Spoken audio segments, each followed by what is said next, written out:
এই তো আমরা আমাদের ট্রেনে উঠে পড়েছি, না হলে একটু পরেই ট্রেনটা ছেড়ে দিত। এই তো আমাদের সিটটা পেয়ে গিয়েছি। বাংটি, আমি তোর বেডটা এখনই ঠিক করে দিচ্ছি, তারপর তুই এখানে শুয়ে পড়বি, ঠিক আছে?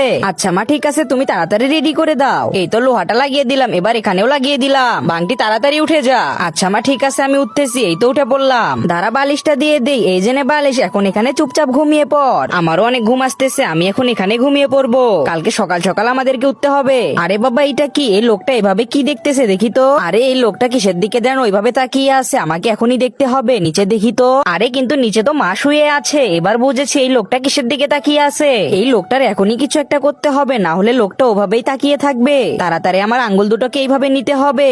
তারপরে কি হয়েছিল সেটা দেখার আগে, আপনি কাকে বেশি ভালোবাসেন, সুন্দরী মেয়েটাকে নাকি কলিজার বাবাকে? যদি আপনি আপনার কলিজার বাবাকে বেশি ভালোবেসে থাকেন তাহলে চ্যানেলটি সাবস্ক্রাইব করে ভিডিওটি শেয়ার করে দিবেন, আর কমেন্ট বক্সে লিখে যাবেন আই লাভ বাবা। আর আপনি যদি কিছুই না করেন তাহলে আমি ভাববো আপনি সুন্দরী মেয়েটাকে পছন্দ করেন। এমন করে নিয়ে এই যে চোখের মধ্যে দিয়ে দিলাম। ওরে বাবা রে বাবা, আমি তো চোখে অনেক জোরে ব্যথা পেলাম। আরে হ্যাঁ, উচিত শিক্ষা হয়েছে। আরে আমার তো চোখ অনেক ব্যথা করতেছে। আঙ্কেল আর কখনো এমন করবেন না।